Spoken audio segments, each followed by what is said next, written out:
Guillaume Alicia me dit, que penses-tu du comportement de Louise Diony envers les Verts? Je pense que si Diony était un prix Nobel, ça se saurait. Je pense que sa carrière, c'est même plus en dents de scie, mais en palier d'effondrement et en résurrection, devrait l'inciter à plus d'humilité. Après, j'ai vu qu'il avait fait un peu machine arrière. Toujours pareil, sur l'euphorie d'une célébration, d'une montée, tu peux parfois dire des trucs que tu regrettes, mais c'est vrai que c'est pas très fin, quoi. Shelby me dit, aimerais-tu revenir en tant que chroniqueur dans TPMP ou le devenir dans Estelle Midi? Non et non. Je veux dire, j'ai l'impression de dire ça toutes les semaines, mais voilà. Maintenant, je suis à la boule, je me préoccupe de ma santé qui reste quand même assez précaire, et j'ai plus envie de... Et en plus, TPMP et Estelle Midi, c'est le défaut de m'obliger à être à Paris, ou alors je le fais une fois par semaine et ça n'a pas de sens, ou je le fais 2 fois par semaine et ça m'oblige à rester 2 jours à Paris, sinon je n'ai plus envie. Nico Damerschmidt me dit, si la France va en finale, quelle affiche voudriez-vous le plus voir? La France en finale, comme affiche, ça me suffit. L'adversaire, je m'en fous complètement. Vraiment, si la France était en finale, ce serait magnifique. Pascal me fait, avez-vous des contacts avec Paganelli? Lolo, Paga, oui. Quelles sont vos relations? Bah écoute, on s'est écrit ce matin, puisque j'ai vu qu'il avait fait un malaise à Geoffroy Guichard. J'ai pris de ses nouvelles. Il a fait une très bonne vanne d'ailleurs, puisqu'il m'a dit qu'il se souvenait, il avait un trou de mémoire, et qu'il se souvenait des gens qui lui devaient du pognon, mais qui se souvenait plus des gens qui l'en devaient. Ce qui est drôle. Paga, c'est probablement à Canal celui qui a le plus pris ma défense quand j'ai eu mes histoires, qui m'a le plus soutenu. Donc pour ça, je lui voue une reconnaissance éternelle. Donc voilà, c'est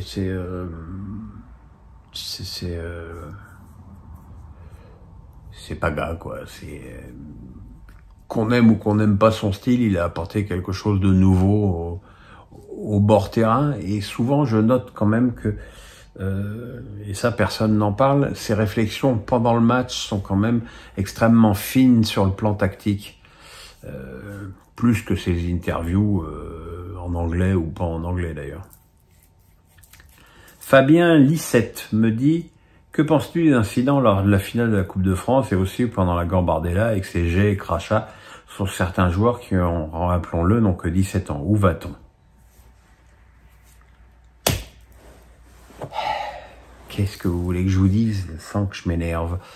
Je crois que ce qui m'a le plus énervé, c'est les communiqués de Lyon, du PSG et du CUP, qui probablement, Dieu sait qu'ils en ont fait des communiqués de merde, mais je crois que celui-là, c'est le pompon, où finalement, ils se vantent d'avoir mis en fuite les supporters lyonnais. Donc ça veut dire que les mecs n'ont rien compris, quoi. N'ont rien compris.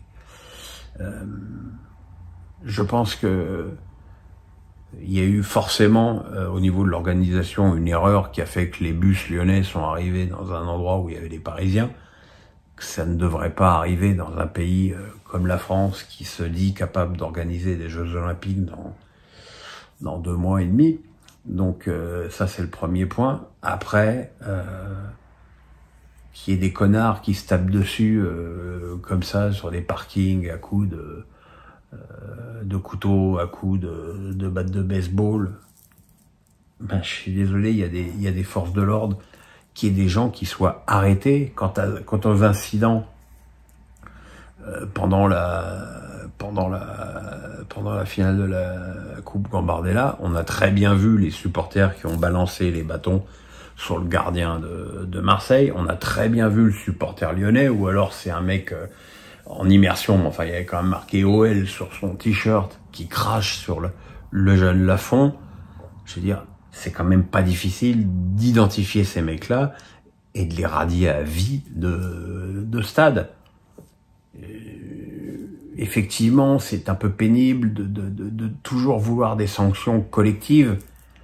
Et puis surtout, on voit que ça n'a rien. Et encore une fois, Tout ceci n'est que la conséquence désastreuse des non-décisions qui ont été prises au moment de Marseille-Lyon avec le caillassage du bus lyonnais et Fabio Grosso qui a failli perdre un œil avec un caillou dans le visage.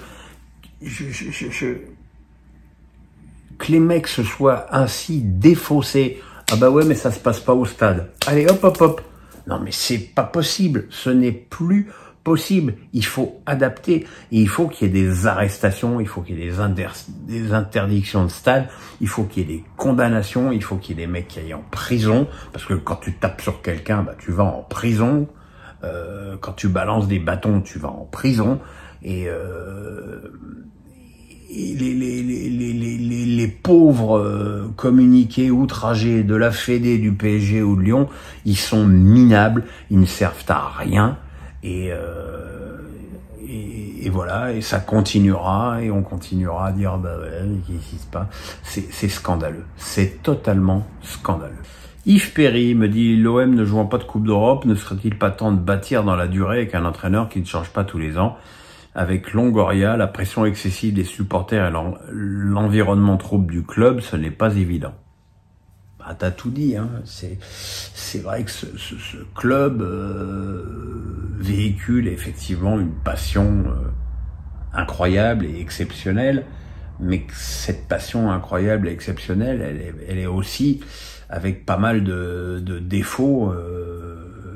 Voilà.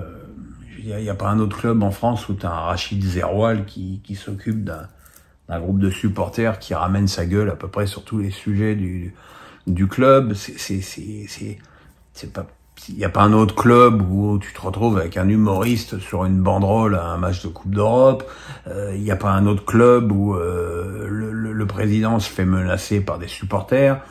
Et après, on s'étonne qu'il n'y ait pas de mecs qui veuillent racheter ce club-là, malgré les tentatives désespérées de certains de nous faire croire que c'est toujours pour demain avec Zidane comme entraîneur. Mais arrêtez de jouer avec l'amour des gens pour un club et dites la vérité, dites ce qui se passe. Et Marseille est un club extrêmement difficile à gérer, et croyez-moi, j'imagine que Pablo Longoria doit être très très fatigué de ces 3 ans de président dans ce club. Alors là, je sais pas ce qu'ils veulent faire avec Benassia. Visiblement, c'est quand même pas la bagarre pour devenir l'entraîneur de l'OM. Surtout que l'entraîneur, là, il va choisir, il va se retrouver avec l'effectif de la saison dernière qui est tout sauf performant. Il va falloir changer beaucoup de choses. Est-ce que le club va avoir la latitude financière de faire des vrais changements? Ben voilà, c'est une situation quand même très très très difficile. Jean-David Bedel me dit, quelles sont tes attentes principales pour la saison prochaine? Un Strasbourg en Europe, un bon FC 25, un PSG champion d'Europe, un OM enfin revenu à un niveau digne de ce club, un Lyon qui confirme sa première place en championnat 2024 ou encore toute autre chose. Ouais, il y a beaucoup de choses là. Alors un bon FC 24, j'en ai rien à carrer. Un Strasbourg en Europe, ça me ferait effectivement très très plaisir, même si je serais déjà très content d'une place dans la première partie du tableau la saison prochaine. PSG champion d'Europe, pourquoi pas. Un OM revenu à un niveau digne de ce club. Le foot français en a besoin. Un Lyon qui confirme sa première place en championnat en 2024. Le foot français en a aussi besoin.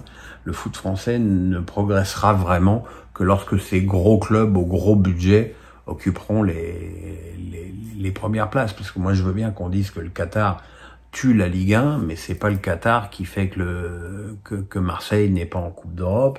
C'est pas le Qatar qui fait que Lyon était dernier au mois de novembre. Voilà, quelles que soient les équipes, il y a que 6 points en jeu contre le PSG. Hein, donc il y a moyen aussi Donc voilà, il faut aussi se regarder dans une glace et arrêter de gémir et de se trouver de fausses excuses. Anatole du 49 me dit, comprenez-vous la polémique sur la présence de Jean-Michel Aulas à la finale de la Coupe de France masculine plutôt qu'à la finale de la Ligue des Champions féminine? Bah, c'est-à-dire que c'était quand même extrêmement difficile d'être à Barcelone à 18h et à Lille à 21h. Jean-Michel Aulas l'a justifié en disant qu'il était vice-président de la Fédé. il aurait pu aussi justifier sa présence à la finale des filles en disant qu'il était responsable du foot féminin à la Fédé. Il fait bien ce qu'il veut, hein, d'ailleurs. Déjà, cette finale, Lyon l'a jouée contre Barcelone à l'extérieur, hein, puisque la finale avait lieu en Espagne et que pratiquement les 80% du stade était pour le Barça. Voilà, à partir partant du principe qu'il peut pas être dans les deux clubs en même temps, il fallait bien qu'il fasse un choix. Et quel que soit le choix qu'il aurait fait, il aurait été critiqué.